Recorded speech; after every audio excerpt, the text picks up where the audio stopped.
ये कहना था कि जो पुरानी एसआईटी उसमें भी किसी भी तरीके की कोई कमी नहीं, सारे क्रेडिबल ऑफिसर हैं और सारे ही जो है ऑनेस्ट हैं।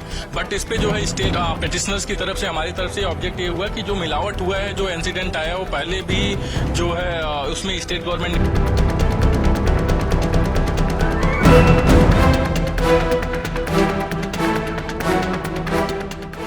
इंडिपेंडेंट एसआईटी बनाई गई है उसमें 2 लोग सीबीआई से एंड 2 लोग स्टेट बॉडी से और एक जो है फूड सेफ्टी अथॉरिटी से जो है 1 लोगों का चयन होगा। ये 5 मेंबर्स की एक बॉडी बनाई जाएगी जो आगे की प्रक्रिया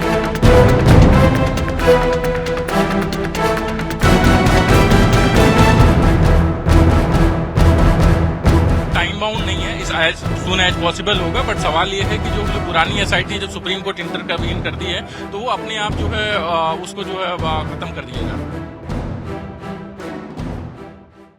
तिरुपति के प्रसादम मामले में सुप्रीम कोर्ट ने एक स्वतंत्र एसआईटी का गठन कर दिया और इस एसआईटी में सीबीआई, स्टेट पुलिस के साथ साथ एफएसएसआई के अधिकारी होंगे। इस मामले में याचिकाकर्ता के वकील सत्यम हमारे साथ है। सत्यम, चूंकि कोर्ट बार बार कहता रहा कि ये दुनिया भर में फैले करोड़ों भक्तों की आस्था का सवाल है, अब सुप्रीम कोर्ट के इस आदेश से कैसे लड्डू बनाने में जो पारदर्शिता की बात है और अब तक की मिलावट वो कैसे सामने आएगी? इसमें देखिए बात क्या है कि सबसे पहले जो इस पे सॉलिसिटर का तो ये कहना था कि जो पुरानी एसआईटी उसमें भी किसी भी तरीके की कोई कमी नहीं, सारे क्रेडिबल ऑफिसर हैं और सारे ही जो है ऑनेस्ट हैं। बट इस पे जो है स्टेट पेटिशनर्स की तरफ से हमारी तरफ से ऑब्जेक्ट ये हुआ कि जो मिलावट हुआ है, जो इंसिडेंट आया वो पहले भी जो है उसमें स्टेट गवर्नमेंट इन्वॉल्व था, इसलिए जो एक इंडिपेंडेंट एसआईटी बनाई जाए। सो जो इंडिपेंडेंट एसआईटी बनाई गई है उसमें 2 लोग सीबीआई से एंड 2 लोग स्टेट बॉडी से और एक जो है फूड सेफ्टी अथॉरिटी से जो है 1 लोगों का चयन होगा। ये 5 मेंबर्स की एक बॉडी बनाई जाएगी जो आगे की प्रक्रिया को देखेगा और इसको करते हुए जो है पिटीशन को डिस्पोज ऑफ कर दिया। ये बताइए, जो आंध्र प्रदेश सरकार द्वारा एसआईटी बनाई गई उसकी जांच का क्या होगा और जो नई एसआईटी बनी है वो कब तक अपनी जांच रिपोर्ट देगी? अब इसका कोई टाइम बाउंड नहीं है, इस एज सून एज पॉसिबल होगा। बट सवाल ये है कि जो पुरानी एसआईटी जब सुप्रीम कोर्ट इंटरवीन कर दी है तो वो अपने आप जो है उसको जो है खत्म कर दिया जाता है। अब तक की जांच रिपोर्ट में क्या कुछ निकला है, कुछ सत्य सामने आ पाया है? देखिए, अभी तक के जांच रिपोर्ट का कोई जांच रिपोर्ट तो तब आती जब एक फाइनल इन्वेस्टिगेशन होता, तो पुरानी एसआईटी से कोई फाइनल इन्वेस्टिगेशन तो हुआ नहीं, तो अभी तक तो कोई इस तरीके की चीजें आई नहीं और उसके पहले ही पुरानी एसआईटी को निस्तारित कर दिया गया। चलिए, तो ये सत्यम सिंह वकील याचिकाकर्ता जिन्होंने साफ किया कि अब पुरानी एसआईटी राज्य सरकार की वो खत्म कर दी गई है, लेकिन नई एसआईटी जो है वो जांच करेगी और उसी जांच रिपोर्ट के आधार पर जो है वो इस मामले में जो प्रोसिक्यूशन है या कोर्ट में मुकदमा है वो आगे चलाया जाएगा। लेकिन बहुत अहम खुलासे जो है वो होने की संभावना अब इस मामले में साफ हो गई है। वीडियो में परशुराम के साथ गौरव Srivastava, times now Bharat, Delhi.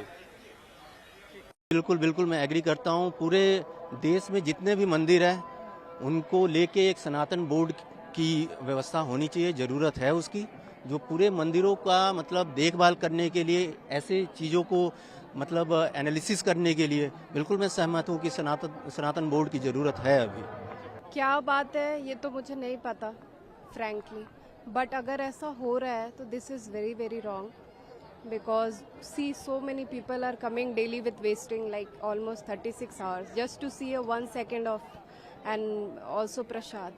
So I think the belief should not be adulterated. Okay, it's not only about laddus, the beliefs are adulterating, so I don't think people should take it lightly. It's very serious matter. Thank you. News investigation, the Supreme Court given advice. What you are going to say about that? I think it should happen that with the sake of peoples, we should do all the investigations, okay? And what is, if this is truth, then they should apologize, the trustee and everyone, because it is coming from like so long. It's not newly built temple, right? So I think it should be a deep dig till we find the root cause of it. Yeah. मैं हर महीने यहाँ आता हूँ। पिछले 2 साल से मैं लड्डू का क्वालिटी भी देखता हूँ। मैं वो क्वालिटी उस दिन मेरे को भी पता है, वो क्वालिटी वो क्या है ना, वो क्वालिटी भी अच्छा था नहीं है उस दिन।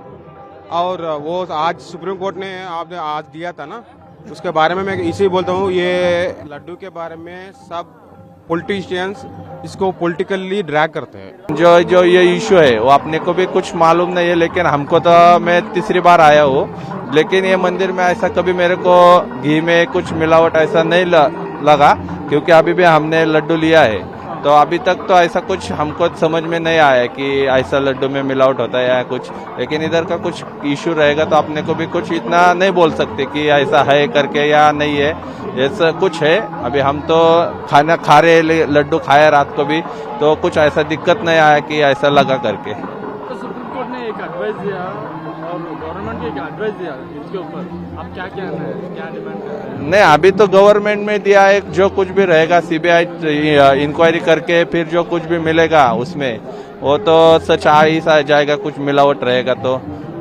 और कुछ नहीं बोल सकते ना उसमें। एक्चुअली सुप्रीम कोर्ट ने जो कहा है वो सही कहा है। पॉलिटिक्स का गरज नहीं है, कुछ पॉलिटिक्स करने का गरज नहीं है, लेकिन जो दोषी है उनको सजा मिलना बहुत जरूरी है, क्योंकि ये बेसिकली हिंदू आस्था को बहुत बड़ी ठेस पहुंचाने वाली बात मामला है। तो एक्शन लेना बहुत जरूरी है, लेकिन कड़े से कड़ी एक्शन लेना जरूरी है। आप कितने साल से आ रहे हैं तिरुपति को? आप 1-2 साल से आ रहा हूँ सर। तो जो लड्डू का इशू है, मुझे लगता है पहले इंडिपेंडेंट जांच होके उसका कंक्लूजन निकलना चाहिए था, उसके बाद बताना चाहिए था। बिकॉज भक्तों में पैनिक होता है और आस्था का सवाल है, तो लोगों में आस्था डगमगानी नहीं चाहिए। इसलिए जब तक कि जैसा कि सुप्रीम कोर्ट ने सजेस्ट किया है कि एक SIT हो, इसमें स्टेट गवर्नमेंट का भी मेंबर हो और FSSAI का भी मेंबर हो, तो एक इंडिपेंडेंट जांच हो, और अगर उसमें कल्प्रिट है तो उनको डेफिनेटली सजा मिलनी चाहिए।